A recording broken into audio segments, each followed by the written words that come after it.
வணக்க மக்களே, இந்த காணொலியில் 100% அதிகம் கேள்விப்படாத, யாரும் பயணம் பண்ணிராத ஒரு மலைப்பகுதிக்கு தான் போக போகிறோம். இதை மலைப்பகுதின்னு சொல்கிறத விட ஒரு பெரிய பள்ளத்தாக்குனே நம்ம சொல்லலாம். 4 புறமும் மலைகளால் சூழப்பட்ட யானை காட்டில் இருக்கக்கூடிய ஒரு மலைப்பகுதிக்கு தான் நாம் இன்றைக்கி போக போகிறோம். ஆண்டு முழுவதும் இதமான காலநிலை நிலவக்கூடிய இந்த பகுதியோட கோடைக்கால உச்சபட்ச வெப்பநிலையே 30 டிகிரி செல்சியஸ் தாங்க. நாம் பயணம் செய்யக்கூடிய 25 கிலோமீட்டரில் ஒரு 10 கிலோமீட்டருக்கு மேலே ஆஃப் ரோட்டில் பயணம் பண்ண மாதிரியான அனுபவம் தாங்க நமக்கு கிடைக்கும். ஏன்னா சாலை அந்தளவுக்கு மோசமாக இருக்குங்க. சமூக வலைதளங்களில் இந்த மலையை பற்றின அதிகமான காணொலிகள் எதுவும் வந்தது கிடையாதுங்க.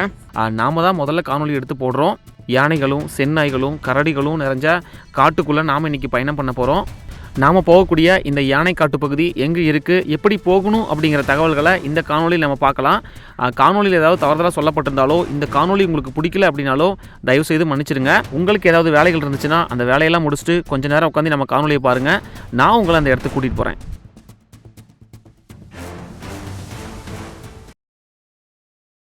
நீங்கள் எங்கே இருந்தாலும் கிருஷ்ணகிரி மாவட்டம் அஞ்சட்டி பேருந்து நிலையம் வந்துருங்க. இன்றைக்கி நாம் அஞ்சட்டி பேருந்து நிலையத்திலிருந்து நீங்கள் இதுவரை அதிகம் கேள்விப்படாத கெம்பக்கரை அப்படிங்கிற ஒரு மலைப்பகுதிக்கு தான் போக போகிறோம்.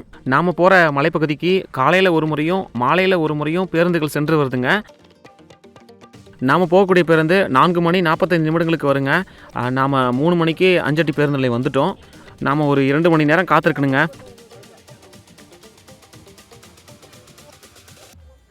ஒரு பெரிய காத்திருப்புக்கு அப்புறமா நாம் போகக்கூடிய பேருந்து வந்துருச்சுங்க. இந்த பேருந்து தான் நம்ம போகக்கூடியதுங்க. பேருந்தும் 5 மணிக்கு எடுக்கிறதா சொன்னாங்க. இப்போ நம்ம போய் பேருந்தில் ஏறிக்கலாம் வாங்க.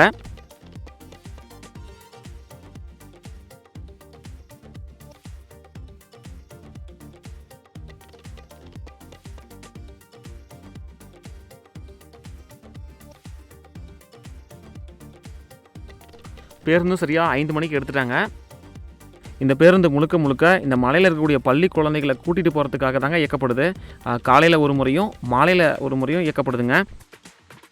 பேருந்து இப்போது ஒகேனக்கல் வழியாக பெண்ணாகரம் போகக்கூடிய சாலையில் போயிட்டுருக்குங்க.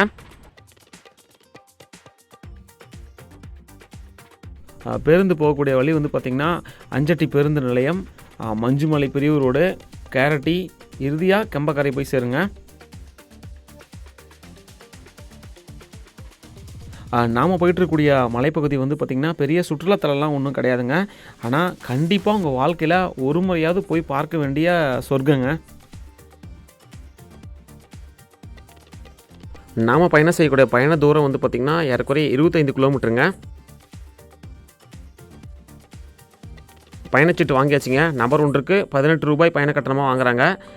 நம்ம கூட நண்பர் வந்ததுனால அவருக்கும் சேர்த்து 36 ரூபாய் வந்து பயண கட்டணமாக வாங்கியிருக்காங்க. இந்த பகுதியில் இந்த கால்நடைகள்லாம் மேய்ஞ்சிட்ருக்குங்க.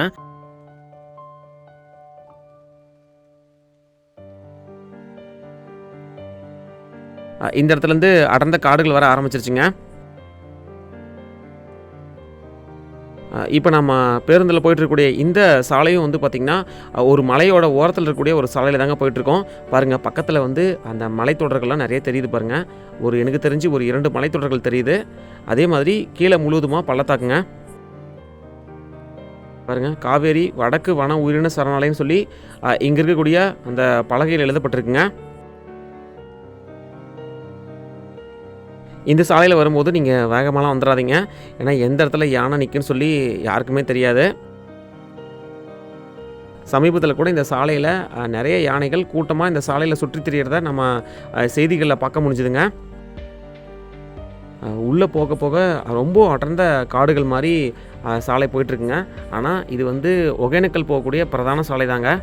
அதனால் ஓரளவுக்கு இந்த வாகனங்கள்லாம் வந்துட்டு தான் இருக்குது.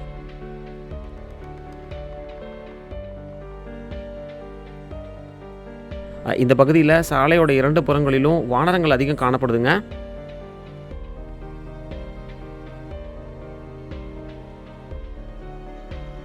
முன்னாடி பாருங்கள், பெண்ணாகரத்துலேருந்து அஞ்சட்டி வரக்கூடிய தமிழ்நாடு அரசு பேருந்துங்க.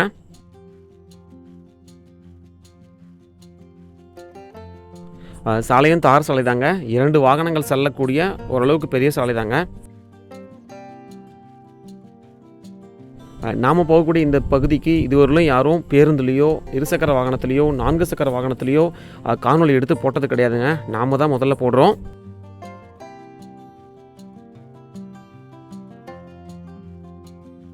நான் இந்த சாலையில் பயணம் செய்கிறது இது 3வது முறைங்க. போன முறை நான் அஞ்சட்டி வந்தப்போ கெம்பக்கரைக்கு போகலான்னு நினைக்கக்குள்ள நேரமின்மை காரணமாக நம்மளால் போக முடியல. இந்த முறை வந்து நமக்கு நேரம் இருந்துச்சுங்க. அதனால் இந்த பகுதியை பார்த்துட்டு நம்ம போகலான்னு சொல்லிட்டு நம்ம வந்திருக்கோம்.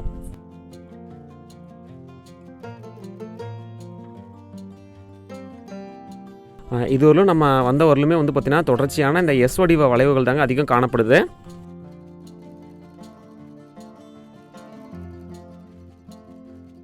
நெடுஞ்சாலைத்துறையினர் வந்து பார்த்திங்கன்னா ஆங்காங்கே பலகைகளை கவனமாக செல்லவும், ஆபத்தான வளைவு அப்படிங்கிற மாதிரியான வாசகங்களை நிறையா எழுதியிருக்காங்க.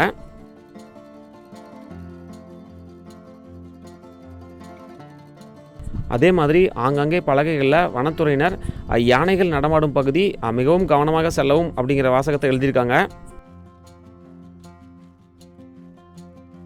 சமீபத்தில் கொஞ்சம் மழை பெஞ்சிருக்குங்க. அதனால் காஞ்சி போயிருந்த இந்த மரங்கள் எல்லாமே துளிர் விட்டு அழகாக பசுமையாக காட்சி அளிக்குதுங்க.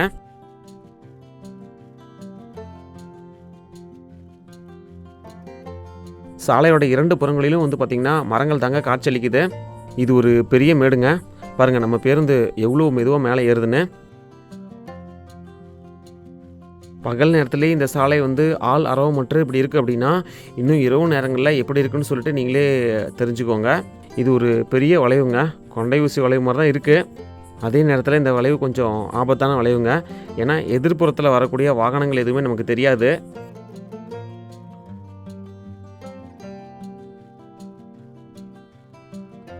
இந்த இடத்துல பாருங்கள், விபத்து பகுதி கவனமாக செல்லவும் அப்படிங்கிற வாசகம் எழுதப்பட்டிருக்கு இந்த பலகையில்.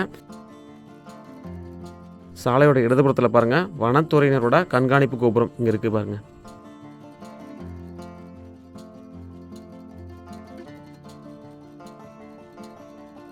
இப்போ போயிட்டுருக்கூடிய இந்த சாலையோட பகுதி வந்து மலையோட ஒரு ஓரத்தில் போயிட்டுருக்குங்க.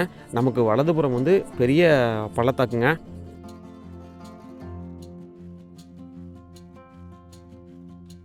சாலையோட இடதுபுறம் முழுவதுமாகவே இந்த மண் திட்டுகள் தாங்க அதிகம் காணப்படுது. மழைக்காலங்களில் கண்டிப்பாக இந்த பகுதியில் வந்து மண் சரிவு ஏற்படுங்க. ஏன்னா அப்படி தான் இருக்குது சாலையும். இப்போ நாம் போயிட்டுருக்கூடிய இந்த பேருந்து கெம்பக்கரைக்கு போயிட்டு திரும்ப 6:45 மணிக்கு அஞ்சட்டி வந்துடுங்க. அஞ்சட்டிலேருந்து 7 மணிக்கு பெண்ணாகரத்துக்கு கிளம்புங்க.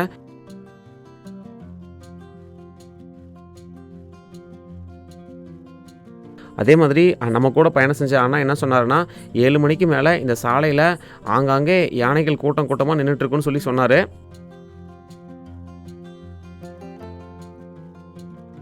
நீங்கள் இயற்கையை விரும்புகிறீங்களா இருந்தால் கண்டிப்பாக இந்த சாலையில் பயணம் செய்கிறது உங்களுக்கு பிடிக்குங்க. ஏற்கனவே இந்த சாலையில் நீங்கள் பயணம் செஞ்சுருந்தீங்க அப்படின்னா அந்த அனுபவம் எப்படி இருந்துச்சு அப்படிங்கிறத நம்ம கருத்துருப்பட்டியில் மறக்காமல் சொல்லுங்கள். பயணம் பண்ணல அப்படின்னா ஒரு முறையாவது இந்த சாலையில் பயணம் பண்ணி பாருங்கள். மஞ்சுமலையிலேருந்து அஞ்சட்டி போகக்கூடிய பேருந்துங்க இது.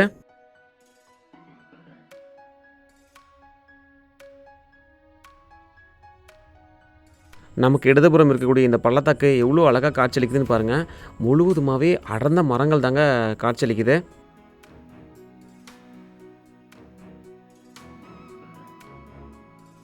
நாம் பயணம் செய்கிறதும் 5:30 மணிக்கு மேலே ஆயிடுச்சிங்களா. அதனால் யானைகள் எங்கேயாவது வருமானு சொல்லிட்டு நாமளும் பார்த்தோம். நம்ம கண்ணுக்கு எதுவும் தென்படலைங்க.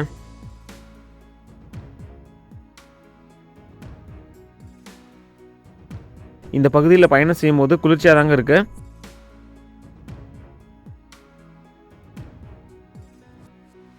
சாலையோட இடதுபுறத்தில் பாருங்கள், மாடுகள்லாம் வந்து மேய்ச்சலுக்கு போயிட்டு திரும்ப வீட்டை நோக்கி போயிட்டுருக்குங்க.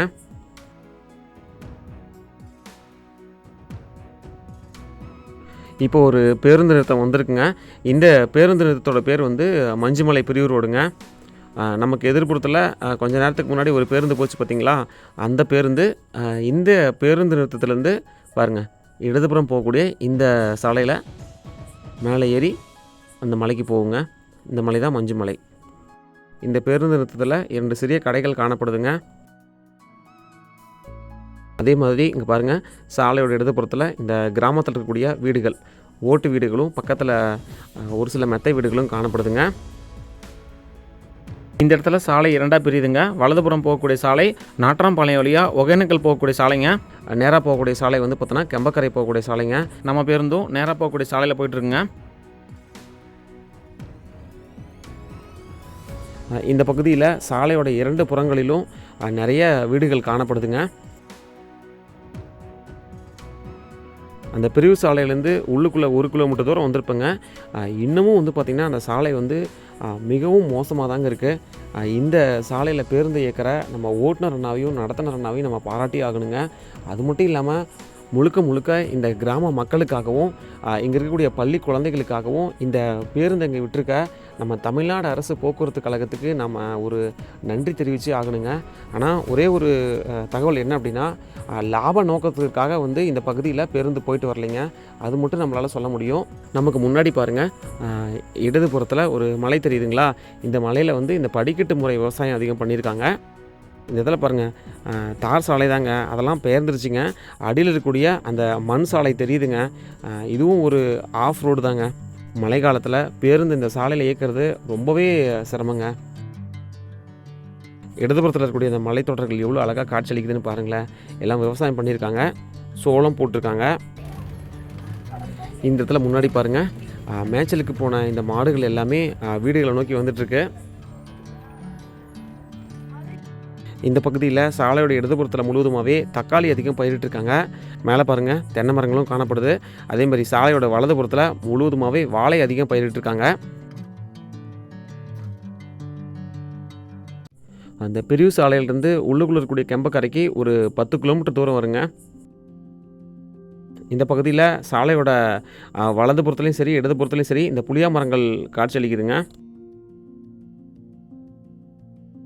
இங்கே பாருங்கள், சாலையை வலதுபுறத்தில் பெரிய பள்ளம், அந்த பள்ளத்தில் வந்து வீடுகள் இருக்குது. தூரத்தில் வலதுபுறத்தில் பாருங்கள், அந்த மலைத்தொடர்கள்லாம் காணப்படுது. நாம் போயிட்டுக்கூடிய இந்த சாலை கரடு முரடாக ஏதோ ஒரு மேட்டு மேலே முள்ளுக்குள்ளேயும் கல்லுக்குள்ளேயும் போகிற மாதிரியே இருந்துச்சுங்க. நம்ம ஓட்டுநர்னா மிகுந்த கவனத்தோடு இந்த சாலையில் பேருந்து இயக்குனாருங்க. ரொம்ப மெதுவாக தான் மேலே ஏறிச்சிங்க.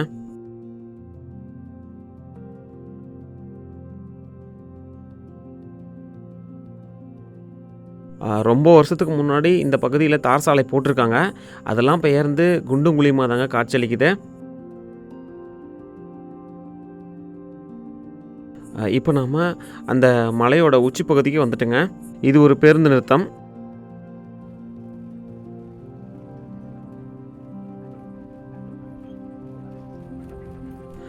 முன்னாடி சாலையில் பாருங்கள், முழுவதுமாகவே மாடுகள் வந்து மேய்ச்சலுக்கு போயிட்டு வீட்டை நோக்கி போயிட்டுருக்குங்க.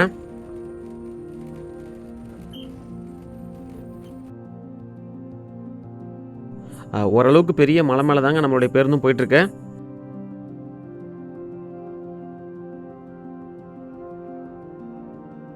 இதுக்கப்புறம் வந்து முழுவதுமாகவே காடுகள் தாங்க.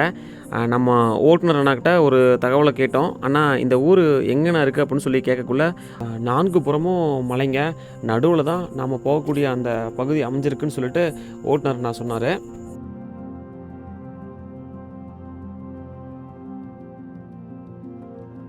உள்ளே போக போக அந்த வீடுகள்லாம் குறைய ஆரம்பிச்சிருச்சுங்க. நம்ம பேருந்து மட்டும் தான் போயிட்டுருக்கு. நேரம் 5:30 மணிக்கு மேலே ஆகுதுங்க.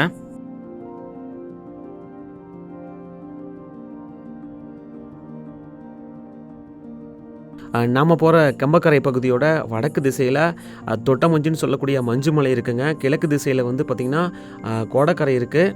மேற்கு திசையில் மஞ்சுமலையோட தொடர்ச்சியாக வரக்கூடிய மலைகள் வந்து சூழ்ந்துருக்குங்க.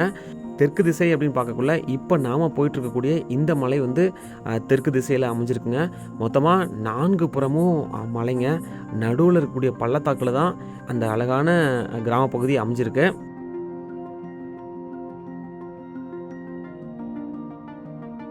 மலையேறி வரக்குள்ள கீழ்ப்புறத்தில் தார் சாலையே மண் சாலையாக காட்சியளிச்சுதுங்க.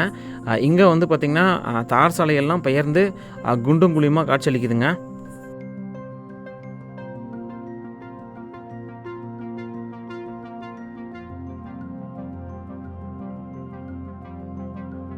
இந்த சாலையில் இதுவரை ஒரு வாகனம் கூட நமக்கு எதிர்ப்புறத்தில் வரலைங்க. இந்த மேய்ச்சலுக்கு போன மாடுகள் மட்டும்தான் போயிட்டுருக்கு.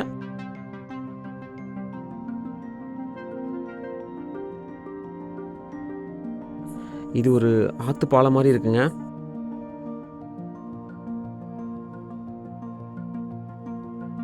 நாம் போகக்கூடிய இந்த பேருந்து கெம்பக்கரை போயிட்டு திரும்ப அஞ்சட்டி போயிடுச்சு அப்படின்னா வேறு எந்த வாகனமுமே இந்த சாலையில் வராதுன்னு சொல்லிட்டு சொன்னாங்க.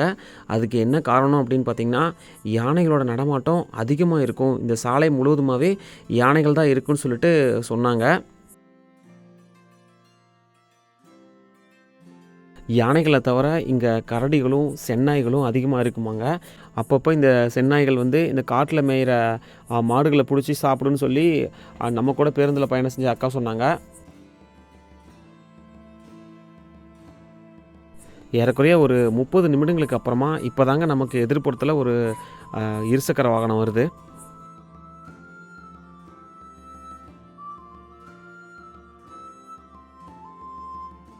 இங்கே பாருங்கள், சாலையோட வலதுபுறம் இருக்கக்கூடிய பலகையில் வலதுபுறம் போகக்கூடிய சாலை வந்து பென்னாகரம் போகக்கூடியது, நேராக போகக்கூடிய சாலை கெம்பக்கரைன்னு சொல்லி போட்டிருக்குங்க. அது மட்டும் இல்லாமல் இது தொட்டமஞ்சி ஊராட்சிக்கு உட்பட்டதுங்க.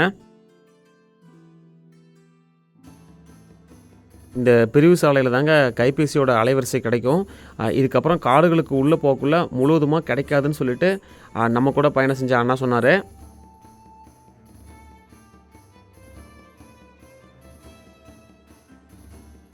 மேலே பார்த்த காட்டு வழியாக பென்னாகரம் போகக்கூடிய சாலையை யாரும் அதிகம் பயன்படுத்துறது இல்லைங்க. அதுக்கு என்ன காரணம்னா, அதில் வன விலங்குகளோட நடமாட்டம் அதிகமாக இருக்குன்னு சொல்லி சொன்னாங்க.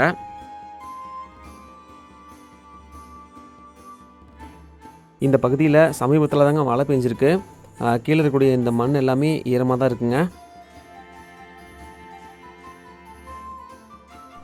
நாம் போயிட்டுருக்கக்கூடிய இந்த கெம்பக்கரை பகுதி பெரிய சுற்றுலாத்தலம்லாம் ஒன்றும் கிடையாதுங்க. ஆனால் சுற்றி பார்க்க வேண்டிய ஒரு இடம்.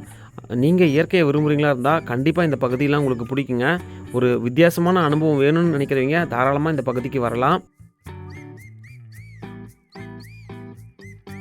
நமக்கு முன்னாடி தெரியக்கூடிய இந்த மலையோட பின்புறத்தில் தான் கோடக்கரை அப்படிங்கிற பகுதி அமைஞ்சிருக்கு. அதாவது பெட்டமுகிலாலம் அப்படின்னு சொன்னால் எல்லாத்துக்குமே தெரியும்.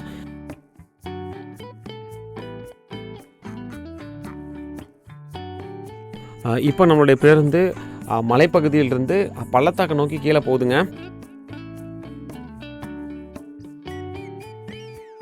உள்ளே போக போக நமக்கே ஒரு பயம் கலந்த உணர்வு ஏற்பட்டுச்சுங்க. அதுக்கு என்ன காரணம் அப்படின்னு பார்த்திங்கன்னா, யானைகள் எப்போ வந்து பேருந்தை வழிமறிக்குமோ அப்படிங்கிற எண்ணம் தாங்க நமக்கு அதிகமாக இருந்துச்சு. ஏன்னா இது மாலை வேலைங்க, அதனால் யானைகள்லாம் கண்டிப்பாக வந்து சாலைக்கு வந்துடும்.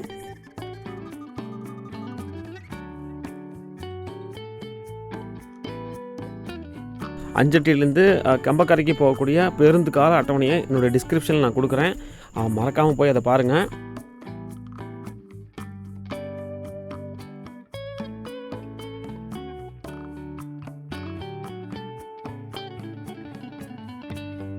இப்போ வந்திருக்கிறது 2வது இருசக்கர வாகனங்க.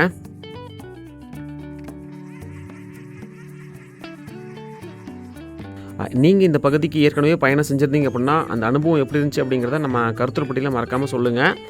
பயணம் செய்யலை அப்படின்னா தயவுசெய்து ஒரு முறையாவது இந்த சாலையில் பயணம் செஞ்சு பாருங்கள் பேருந்தில். நாம் போயிட்டுருக்கூடிய இந்த கெம்பக்கரை பகுதியை பற்றி சொல்லணும் அப்படின்னா, பசுமையான மலைகள், அடர்ந்த காடுகள், பனிமூட்டம், அதுக்கப்புறம் இயற்கை எழில் மிகுந்த பள்ளத்தாக்குகள், இதமான காலநிலை, இதெல்லாம் வச்சு இந்த உள்ளூரில் இருக்கக்கூடிய மக்கள் என்ன சொல்கிறாங்க அப்படின்னா, இந்த பகுதியை கிருஷ்ணகிரியோட குட்டி சுவிட்சர்லாந்துன்னு சொல்லி சொல்கிறாங்க. எப்படி கிருஷ்ணகிரியில் இருக்கக்கூடிய தளிப்பகுதியை குட்டி இங்கிலாந்துன்னு சொல்கிறாங்களோ அதே மாதிரி இந்த கெம்பக்கரை பகுதியை குட்டி சுவிட்சர்லாந்துன்னு சொல்கிறாங்க. நாம் போயிட்டுருக்கூடிய இந்த கெம்பக்கரை பகுதி வந்து கிருஷ்ணகிரி மாவட்டம் தளி ஒன்றியத்துக்கு உட்பட்ட தொட்டமஞ்சி ஊராட்சியில் அமைஞ்சிருக்குங்க. கெம்பக்கரை கிராமத்துக்கு பக்கத்தில் வந்து பார்த்திங்கன்னா நிறைய நீரூற்றுகளும் ஓடைகளும் காணப்படுதுங்க. ஏன்னா இது பள்ளத்தாக்கில் அமைஞ்சிருக்கிறதுனால இந்த மலைகள்லேருந்து வரக்கூடிய தண்ணி முழுவதுமாகவே இந்த கெம்பக்கரை பகுதிக்கு தான் வரும். இந்த பகுதி வந்து பார்த்திங்கன்னா ஆண்டு முழுவதுமே இதமான காலநிலை தாங்க நிலவும். கோடை காலத்தில் அதிகாலை நேரங்களில் பனிமூட்டமாகவும் மதிய நேரங்களில் வந்து குளிர்ச்சியான காற்றும் வீசுன்னு சொல்லி சொன்னாங்க. கோடை காலத்தில் குறைந்தபட்ச வெப்பநிலை 20 டிகிரி செல்சியஸாகவும் அதிகபட்ச வெப்பநிலை 30 டிகிரி செல்சியஸாகவும் இருக்குன்னு சொன்னாங்க. அது மட்டும் இல்லாமல் மழை காலத்தில் குறைந்தபட்ச வெப்பநிலை 18 டிகிரி செல்சியஸாகவும் அதிகபட்ச வெப்பநிலை 25 டிகிரி செல்சியஸாகவும் இருக்குமாங்க. குளிர்காலத்தில் குறைந்தபட்ச வெப்பநிலை 10 டிகிரி செல்சியஸாகவும் அதிகபட்ச வெப்பநிலை 20 டிகிரி செல்சியஸாகவும் இருக்குமாங்க. சாலையோட வலதுபுறத்தில் பாருங்கள் ஒரு கோயில் இருக்குது. ஒரு மணி நேர பயணத்துக்கு அப்புறமா நாம் இப்போ கெம்பக்கரை பகுதியை அடைஞ்சிட்டோங்க. சாலையோட இடதுபுறத்துலேயும் வலதுபுறத்துலேயும் தொடர்ச்சியான வீடுகள் இல்லை அப்படின்னாலும் தூரத்தில் ஆங்காங்கே வீடுகள் காணப்படுதுங்க.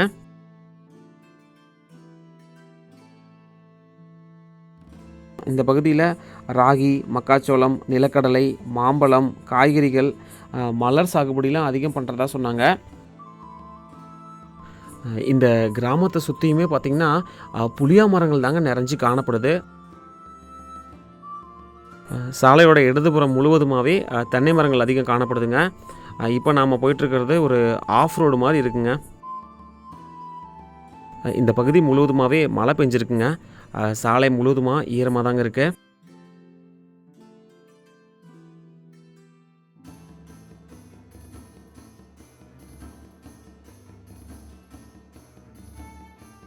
இந்த இடத்துல பாருங்கள், சாலையோட இடதுபுறத்தில் ஒரு தோக்கப்பள்ளி இருக்குங்க.